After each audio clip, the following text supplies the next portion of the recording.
Hola a todos, mi nombre es Carlos Toro Guamanchumbo. Quiero agradecer al Comité Permanente de Publicaciones Científicas de SOCIMEP por la invitación a ser parte del equipo de expositores del curso de redacción científica. Bien, lo que vamos a conversar el día de hoy es en realidad una introducción a las publicaciones científicas. El temario es el siguiente. Primero, ¿qué es una publicación científica? Segundo, ¿por qué son importantes? Y tercero, tipos de publicaciones científicas. Ahora bien, ¿qué es? Es el elemento base y fuente de información principal de la comunicación científica. Es el método por el cual tradicionalmente se han descrito y comunicado los resultados de la investigación científica. Y tercero, es el lenguaje internacional o la moneda internacional del mundo académico. Es importante tener en cuenta que la publicación científica es en sí un proceso. Nosotros sabemos que toda investigación suele partir de un problema. Ese problema se convierte luego en una pregunta de investigación porque no es lo mismo. Y viene la formulación de la hipótesis. La primera parte del proceso es muy parecido al método científico que todos conocemos. Se formula la hipótesis y luego viene la experimentación. Después de la experimentación van a venir los resultados con los cuales se va a rechazar o aceptar la hipótesis formulada al inicio. La segunda parte está un poco más centrada en el proceso de publicación per se. Ya tengo mis resultados, comienzo o redacto ya el paper, y desde la redacción del paper hasta el envío a una revista pueden presentarse diferentes aspectos de mala conducta científica, de falta a la integridad científica. Los más comunes suelen ser relacionados a la autoría. Ahí ustedes ya conocen los famosos tipos de autoría honoraria y autoría fantasma. Desde que el paper es enviado a la revista hasta la revisión de los editores, también suele haber malas prácticas de investigación. Ahí está la famosa publicación redundante, que incluye la publicación duplicada, la publicación salami, la publicación inflada. Todos estos son tópicos que muy seguramente van a ver en alguna de las videoclases más adelante del curso. Pero nuevamente, todo es un proceso sistematizado. Ahora bien, el primer y más antiguo principio de la medicina basada en la evidencia indica que existe una jerarquía de esta misma. A principios de la década de 1990 se hizo lógico esquematizar toda esta evidencia en una pirámide. En la base se incluían aquellos diseños, por así decirlo, de menor calidad o más simples, y en la punta de la pirámide se incluían aquellos tipos de estudios que aportaban la mayor calidad de evidencia. Se dan cuenta que a medida que va subiendo, se va volviendo más angosto. Esto también está relacionado con un incremento ascendente del valor y del reconocimiento. Esto lo vamos a ver más adelante, pero en general todo se resume en lo que pueden ver acá, en el lado derecho. Es un componente esencial de la medicina basada en evidencia.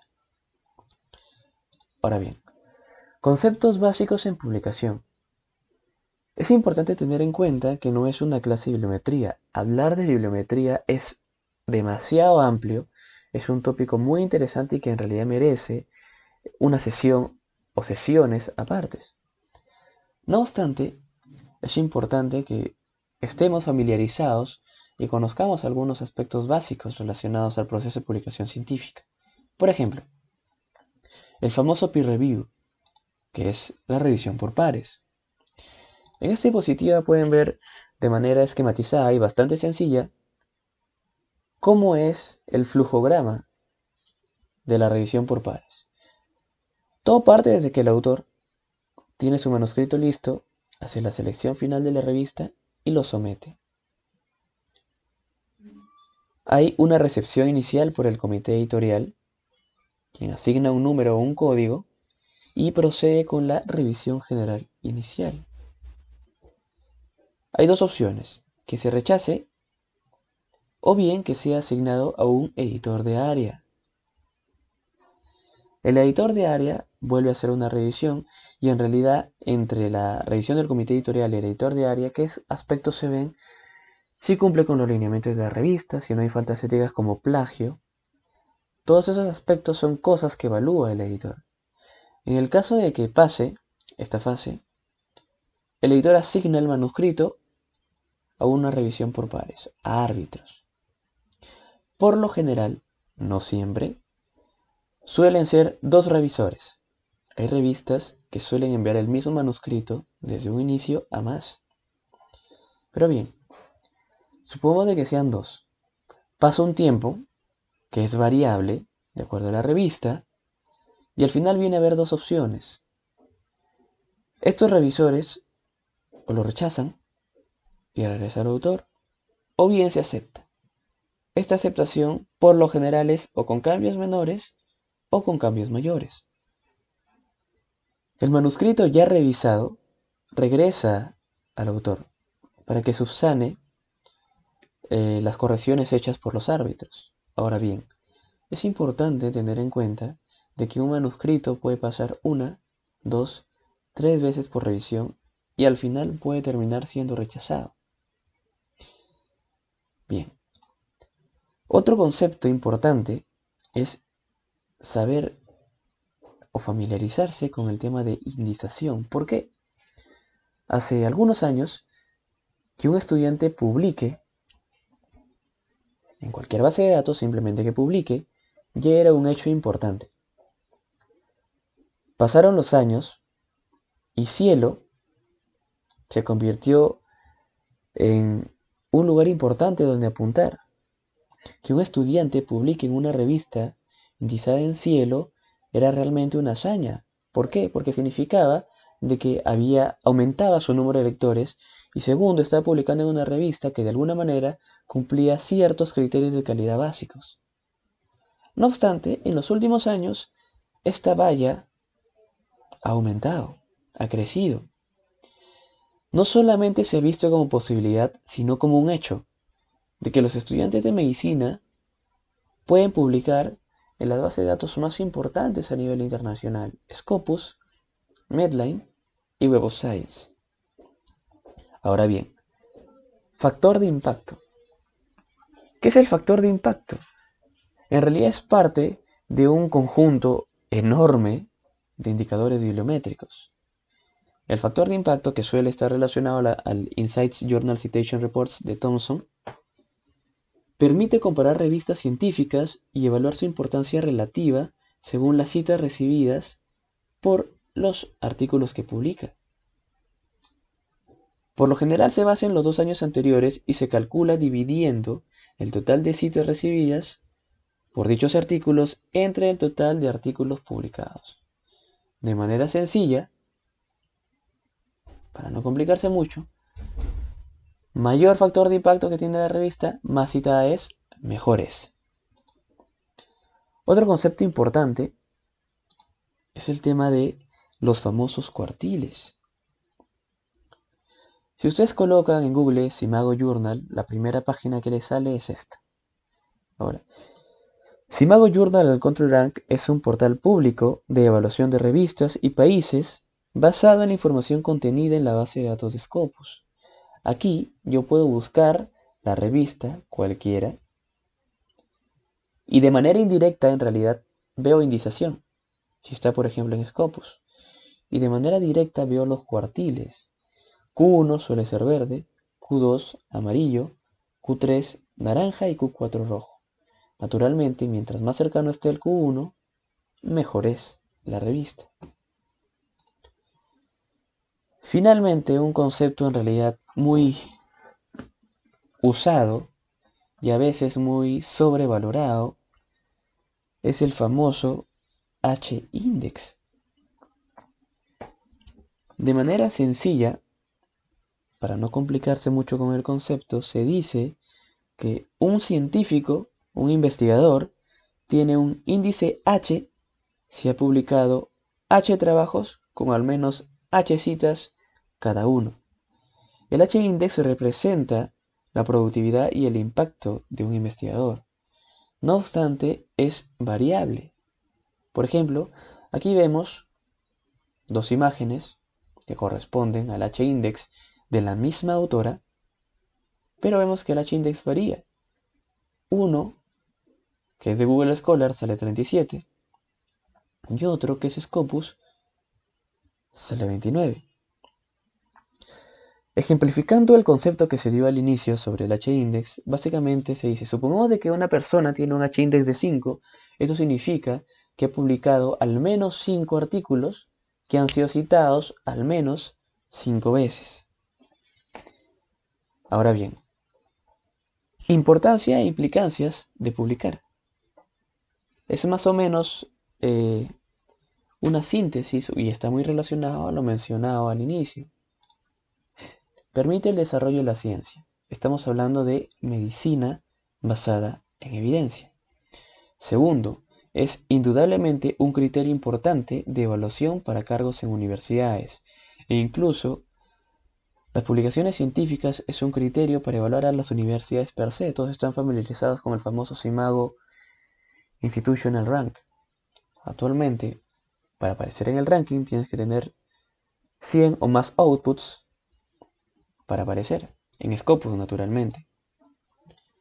Es un criterio importante para la promoción y ascenso del trabajador, del investigador. Asimismo, permite concursar y ganar grants o becas. Y todo esto en realidad se resume en una palabra muy importante, que es el reconocimiento.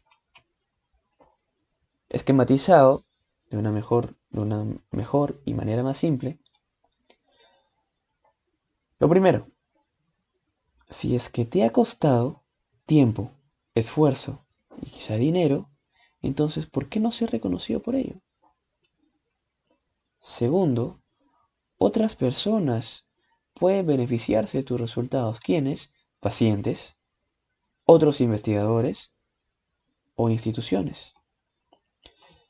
Tercero, es bueno para el CV y esto está relacionado con la reputación. Está relacionado también cuando se aplica a un trabajo. Naturalmente, siempre va a tener más ventaja aquella persona que tenga un pool de publicaciones, un background de publicaciones, a aquella que no. Cuarto, ayuda para aplicar a financiamientos. Un buen historial de publicaciones puede ser un buen sustento que demuestre que eres competitivo, capaz y competente para aplicar por un grant. Y lo último, que en realidad no hay mucho que explicar, pero naturalmente si deseas aplicar o estás realizando un PhD, pues importa bastante. Ahora bien, vamos ahora a mencionar los tipos de publicaciones y como introducción en realidad es importante ver esto. Los tipos de estudio, que en general sé que ustedes ya conocen. Tipos de diseño de estudio. Es importante tener en cuenta que hay innumerables formas de clasificarlos, innumerables criterios para clasificarlos. Esta es una de ellas. ¿Por qué es importante saberlo? Porque a partir de estos es que surgen los tipos de publicaciones científicas per se. Vamos a regresar a nuestra pirámide. Esta es la pirámide de la medicina basada en evidencia que vimos al inicio. Nuevamente, nos damos cuenta que a medida que asciende, se va volviendo más angosta y la calidad de evidencia aumenta. Ahora bien, en los últimos años se han venido realizando diferentes cambios o diferentes actualizaciones o diferentes versiones de la misma de la misma pirámide de la medicina basada en evidencia. Enfoquémonos un poco en esta diapositiva. A ver, mencionábamos al inicio que el primer y más antiguo principio de la medicina basada en evidencia indica que existe una jerarquía de esta. No todas las pruebas, naturalmente, son iguales. Entonces, dado que la evidencia se escribió como una jerarquía, se hizo una lógica convincente para una pirámide. Como ven ahora, o como ven en esta diapositiva, se han descrito varias versiones, diferentes versiones, de la pirámide de la evidencia. No obstante, la mayoría se centró en mostrar diseños de estudio más débiles en la parte inferior y en la parte superior aquellos mejores diseños. Ahora, esta descripción es intuitiva y probablemente correcta en muchos casos. Y eso se debe a que la mayoría de las versiones de la pirámide claramente representan la jerarquía relacionada a la validez interna, riesgo de sesgo. Ahora bien, la pirámide tradicional, en más de una ocasión o por más de un investigador, fue considerado demasiado simplista. Otras barreras que afrontó esto es de que el hecho de que las revisiones sistemáticas y metaanálisis estén en la punta a veces era cuestionable. ¿Por qué? Porque existe algo que se llama heterogeneidad, solamente por mencionar un ejemplo, clínica, metodológica o estadística, que en realidad es una limitación inherente de los metaanálisis, que si bien puede minimizarse, no es posible eliminarse del todo. Entonces, las complejidades metodológicas y los dilemas de las revisiones sistemáticas podrían en realidad generar incertidumbre y error. Por tanto, una de las versiones, en este caso sugerida por Murray, es esta, que en realidad lo que implica no es una alteración del orden, sino más que todo un cambio visual. Bien, vemos por ejemplo la primera figura. Tenemos que a principios de la década del 2000, el grupo Grae desarrolló un marco en el que la certeza en la evidencia se basaba en numerosos factores y no solamente en el diseño de estudio que desafía el concepto de la pirámide. El diseño de estudio por sí solo, como ya se había mencionado antes, parecía ser insuficiente por sí mismo como un sustituto de riesgo de sesgo. Ciertas limitaciones metodológicas de un estudio, por ejemplo, imprecisión, inconsistencia, son factores independientes en realidad del diseño de estudio y pueden afectar la calidad de la evidencia derivada de cualquier diseño. Supongamos entonces, e incluso Murray lo menciona en su paper, que tenemos un metaanálisis de ensayos clínicos que evalúan si el control glucémico intensivo en pacientes hospitalizados, no críticamente enfermos, realmente reduce de manera significativa la mortalidad. ¿Qué pasa si encuentra un riesgo relativo de 0,95 con un intervalo de confianza de 0,7 a 1,25? Probablemente o lo que me está dando a entender este estudio es de que no hay una reducción significativa. No obstante, esto está muy relacionado a los aspectos metodológicos del mismo estudio y no solamente del diseño per se. Por este motivo, la primera modificación de la pirámide propuesta por Murray era cambiar las líneas rectas, que la ven acá en la figura A, por líneas onduladas, subiendo y bajando para reflejar de manera más exacta o más precisa el enfoque grade de clasificación hacia arriba y hacia abajo según los diversos dominios de la calidad de la evidencia. Luego viene la modificación 2, en base también a la anterior, naturalmente. Otro desafío en realidad de la noción de tener revisiones sistemáticas en la parte superior de la pirámide de evidencia está relacionado con el marco presentado seguramente algunos lo han leído, el User's Guide de la Journal of American Medical Association, JAMA, para revisiones sistemáticas y metaanálisis. ¿Qué sucede? Esta guía presenta un enfoque de 2 pasos en el que primero se evalúa la credibilidad del proceso de una revisión sistemática. ¿Esto qué implica? 1. Búsqueda exhaustiva de literatura. 2. Proceso riguroso de selección de estudios, entre otros. Ahora, si la revisión sistemática se consideró lo suficientemente creíble, Entonces se da un segundo paso en el cual se evalúa la certeza de la evidencia basada en el enfoque GRADE. Ahora bien, Murray menciona en su artículo lo siguiente: un metaanálisis de ensayos clínicos aleatorizados bien realizados con bajo riesgo de sesgo definitivamente no se puede equiparar con un metaanálisis de estudios observacionales con mayor riesgo de sesgo.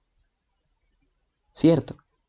Por lo tanto, la segunda modificación, que ven en la figura C, propuesta, consistió en eliminar las revisiones sistemáticas de la parte superior de la pirámide y más bien utilizarlos como esto, como un lente, como una lupa, a través de la cual se deben ver otros tipos de estudios, se deben valorar y aplicarse otros tipos de estudios.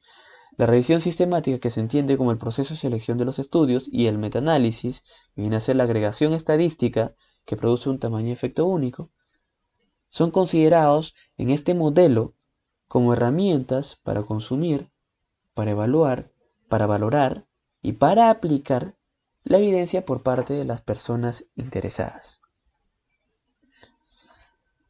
Ahora bien, tipos de publicaciones. Con la base mencionada anteriormente, podemos mencionar lo siguiente: al igual que los tipos de diseños, también hay diferentes maneras de clasificar a las publicaciones científicas. Esta es la básica o la más usada. De acuerdo al origen: primarias, secundarias y terciarias. Su nombre nos da ya un alcance a la definición de cada una. Las publicaciones primarias son resultados de investigación o hallazgos de observación sistemática no reportados previamente. Las publicaciones secundarias vienen a ser básicamente un análisis de las publicaciones primarias. Y las publicaciones terciarias vienen a ser artículos de opinión científica. Citan publicaciones previas, primarias y secundarias, para poder obtener una opinión experta acerca de un tema. Ahora bien, dentro de cada, o según el origen de cada publicación, vemos que están los tipos de las publicaciones científicas. Por ejemplo, dentro de las primarias tenemos los más conocidos, los artículos originales. El artículo original es el formato de publicación científica del conocimiento nuevo por excelencia. Es el estándar, es la base de las publicaciones científicas. Ahora, es importante tener en cuenta que diferentes tipos de estudios pueden ser publicados como artículos originales. Por ejemplo, un estudio descriptivo puede publicarse como un artículo original. Una revisión sistemática puede publicarse también como un artículo original. Luego pasamos al reporte breve o comunicación corta, que en realidad viene a ser muy similar al artículo original, pero de menor extensión. El tercer tipo de publicación primaria viene a ser el caso clínico o reporte de caso, que en realidad suele ser de bastante interés, que implica presentar algún hallazgo poco frecuente o datos relevantes relacionados al diagnóstico y al tratamiento de una patología. Dentro de las publicaciones primarias también se encuentran las cartas al editor, pero las llamadas cartas al editor científicas. Algunas revistas incluyen este tipo de publicación y básicamente es una presentación de resultados, o sea, de hallazgos primarios, pero que por cuestiones de extensión no pudieron aplicar como un artículo original ni como un reporte breve o comunicación corta. Dentro de las publicaciones secundarias encontramos las revisiones sistemáticas con o sin metaanálisis. Nosotros sabemos que las revisiones sistemáticas hacen la selección de publicaciones de un tema específico a partir de una pregunta. Usa métodos explícitos para identificar, seleccionar, valorar, sintetizar resultados de estudios similares, pero separados. Y el metaanálisis pues vienen a ser los métodos estadísticos, la agregación estadística, para analizar una colección de resultados de estudios individuales. Las guías de práctica clínica son muy conocidas pues son documentos con la intención de dirigir decisiones y criterios. ¿En base a qué? Asistencial, enseñanza, publicación o investigación. Otro tipo que se encuentra dentro de las publicaciones secundarias es la carta al editor, pero como comentario. Como comentario. Usualmente este tipo presenta la crítica a una publicación, usualmente, o suelen ser parte de una discusión científica que se hace pública. Finalmente tenemos las publicaciones terciarias. Aquí encontramos las revisiones narrativas, los review, que no deben confundirse con las revisiones sistemáticas, por si acaso. La revisión narrativa es en realidad una revisión temática o monográfica sobre un tema en específico. A diferencia de la RS, no se explicita la búsqueda ni la selección de las publicaciones, y en realidad se considera una actualización en un tópico X. Finalmente, tenemos la editorial, que en realidad viene a ser un manuscrito, un artículo sin algún formato definido. Suele ser redactado por alguien que es considerado experto en un tema, o a quien el equipo editorial de la revista lo invitó para dar su opinión sobre un tema X. Ahora bien, de acuerdo a la revista, un tipo determinado de publicación puede o no puede pasar por revisión por pares. Pero nuevamente, ver lo que dice al final, esto es variable de acuerdo a las políticas de sección de cada revista y el tipo de artículos que acepte. En términos generales, se puede decir que los tipos de publicaciones que sí pasan por una revisión por árbitros son el artículo original, la comunicación corta, los artículos de revisión y los reportes de caso. Y aquellos que usualmente o por lo general no pasan por revisión por pares, galerías fotográficas, notas técnicas, cartas al editor como comentario, los viewpoints, book reviews y las editoriales. Esta es en realidad también otra manera de clasificar a los tipos de publicaciones.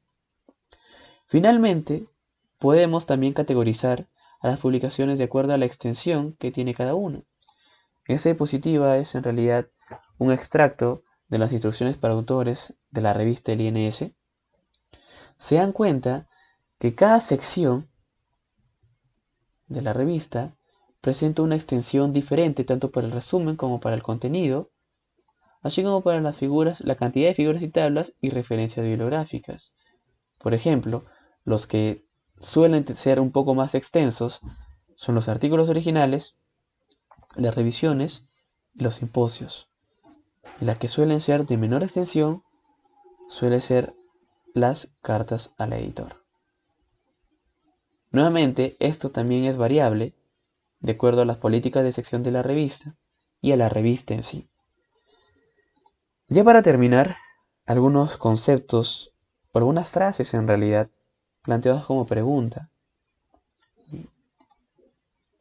La primera, el famoso publish or perish, publicar o perecer. La segunda, más es siempre mejor. Y la tercera, ¿qué hay acerca de la mala conducta científica? Y en realidad todos estos tres están muy relacionados.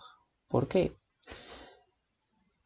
El concepto de publicar o perecer es a priori algo bueno siempre y cuando no se distorsione. Publicar más no es lo mismo que publicar mejor. Se supone que uno publica no solamente para llenarse de publicaciones, sino publica para aportar al conocimiento. Publica porque sirve lo que está haciendo. Publica porque es importante el esfuerzo, el trabajo que está invirtiendo para generar evidencia, para que sea parte de medicina basada en evidencia. Nuevamente, más no es sinónimo que mejor. Cantidad no es sinónimo que calidad. ¿Y por qué es importante eso justamente con lo tercero? Porque a veces cuando se distorsiona esta realidad y uno se deja enfocar en la calidad de su producción y se centra más en la cantidad, suelen aparecer con mucha frecuencia muchas faltas en integridad científica. Están los diferentes tipos de autoría, fantasma, honoraria, los diferentes tipos de publicación redundante, está el plagio y un montón de faltas a la integridad científica que parten justamente de la distorsión del tema de publicación. Nuevamente, todo se reduce y en realidad es la frase con la cual vamos a terminar esta videoclase. Calidad nunca va a ser sinónimo que cantidad. Nuevamente quiero agradecer al Comité Permanente de Publicaciones Científicas y en general a todo el comité de SOCIME por la invitación a ser parte de este curso, a editar la videoclase introductoria. Mi información de contacto está en esta diapositiva, la pueden ver al final. Por favor, si tuviesen alguna duda respecto a algún proyecto, algún trabajo, alguna idea de investigación que discutir o cualquier duda en general, quizá no necesariamente relacionada a la investigación, por favor no duden en hacérmela llegar. Estoy para servir. Un gusto y estamos en contacto.